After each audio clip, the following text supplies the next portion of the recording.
ఆంధ్రప్రదేశ్లో తిరుమల లడ్డూ తయారీ విధానం తీవ్ర రాజకీయ దుమారం లేపుతుంది. ఈ అంశానికి సంబంధించి నేరుగా సీఎం చంద్రబాబు మాట్లాడటంతో పొలిటికల్గా హైప్ క్రియేట్ అవడం జరిగింది. ఈ అంశానికి సంబంధించి ఇప్పటికే ఇటు ఎన్డీఏ కూటమి నేతలు కావచ్చు, మరోపక్క వైసీపీ మధ్య మాటల వార్ తీరాస్థాయికి చేరింది.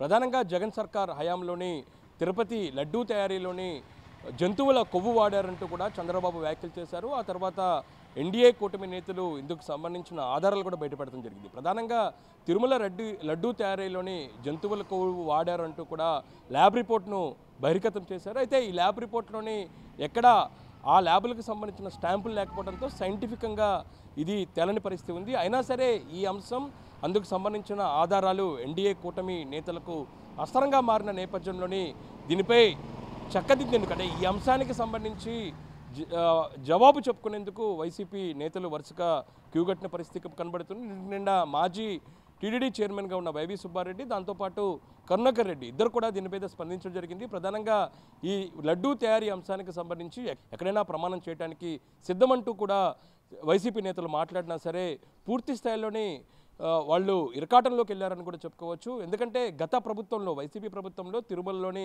పెద్ద ఎత్తున దేవుడు ఏదైతే ఉందో భక్తుల మనోభావాలు దెబ్బతినే విధంగా కూడా వైసీపీ సర్కార్ వ్యవహరించింది అనేది కూడా పెద్ద ఎత్తున ఆరోపణలు రావటం, తాజాగా ఏర్పడిన ఎన్డీఏ కూటమిలోని సీఎం చంద్రబాబు నాయుడు ఈ అంశాన్ని తెరపైకి తీసుకురావడం చూసినట్టయితే ఒకసారిగా రాజకీయ వర్గాల్లోని తీవ్ర స్థాయిలో చర్చకు దారితీస్తుందని చెప్పుకోవచ్చు.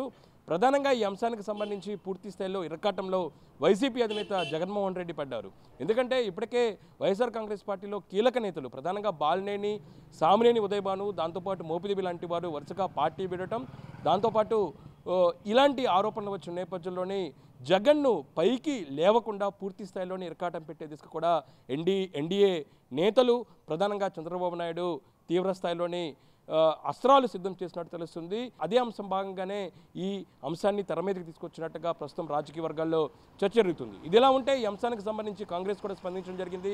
కాంగ్రెస్ తెలంగాణ మాజీ ఎంపీ సీనియర్ నేత హనుమంతరావు ఈ అంశానికి సంబంధించి సిబిఐ విచారణ జరిపించాలని కూడా డిమాండ్ చేస్తున్నారు.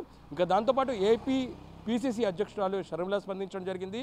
అయితే ఈ ల్యాబ్ రిపోర్టు జూలై 12 తారీఖున చంద్రబాబు నాయుడు ప్రమాణ స్వీకారం చేసిన సమయంలోనే ల్యాబ్కి వెళ్ళడం జరిగింది. జూలై 23వ తారీఖున ఈ ల్యాబ్ రిపోర్ట్ బహిర్గతమైంది. అయితే ఇప్పటి వరకు ఎందుకు బయటపెట్టలేదు, ఎందుకు దాచి ఉంచారు?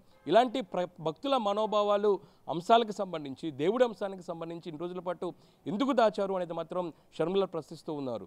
అంటే మొత్తానికి చూసినట్టయితే వైసీపీ పూర్తి స్థాయిలోని గత ఎన్నికల నేపథ్యంలోని 11 సీట్లకే పరిమితమై ఘోర పరాజయంతో ఇబ్బందులు పడుతున్న వైఎస్ఆర్ కాంగ్రెస్ పార్టీ, ఆ తర్వాత వరుసగా పార్టీకి సంబంధించిన కీలక నేతలు పార్టీ వేడుతున్న నేపథ్యంలోని తాజాగా తిరుమల లడ్డూ తయారీ వ్యవహారం తెరవేదికి రావటం పూర్తి స్థాయి ఇరకాటంలో వైఎస్ఆర్ కాంగ్రెస్ పార్టీ పడిందని చెప్పుకోవచ్చు. ఇందులో భాగంగానే జగన్మోహన్ రెడ్డి నేరుగా ప్రెస్ మీట్ నిర్వహించడం, ఈ అంశానికి సంబంధించి ప్రెస్ మీట్కి వచ్చి చెప్పుకునే ప్రయత్నం చేసిన నేపథ్యంలోని ఓవరాల్గా వైఎస్ఆర్ కాంగ్రెస్ పార్టీ పూర్తి స్థాయిలోని ఇరకాటం పెట్టే దిశ కూడా ఇటు కూటమి నేతలు వ్యూహాత్మకంగా ముందుకు వెళ్తారని చెప్పుకోవచ్చు. అయితే ఈ అంశానికి సంబంధించి ఇప్పటికే ఏపీకి సంబంధించిన కూటమి నేతలు కేంద్ర హోంమంత్రి అమిత్ షాతో పాటు ప్రధాని నరేంద్ర మోడీ కూడా లేఖ రాసిన నేపథ్యంలోని కేంద్రం ఏ విధంగా స్పందించబోతుంది, ఈ అంశానికి సంబంధించి కేంద్రం ఎటువంటి చర్యలు తీసుకోబోతుంది అనేది మాత్రం చూడాల్సి ఉంది. ఓవరాల్గా చూసినట్టయితే తిరుమల లడ్డూ తయారీ వ్యవహారం తెర మీదకి రావడంతో ఒక్కసారిగా రాజకీయ దుమారం లేపడంతో పాటు పార్టీల మధ్య పరస్పర విమర్శలు తారాస్థాయికి నేపథ్యంలోని పూర్తి స్థాయిలో ఈ అంశానికి సంబంధించి అంశాలను బయటకు తీయాలి, ఖచ్చితంగా ఈ అంశానికి సంబంధించిన రిపోర్టులు బహిర్గతం చేయడంతో పాటు భక్తుల మనోభావాలు దెబ్బతినకుండా పూర్తి స్థాయిలోని రాష్ట్ర ప్రభుత్వం చర్యలు తీసుకోవాలనేది మాత్రం ప్రజలు డిమాండ్ చేస్తున్నారు.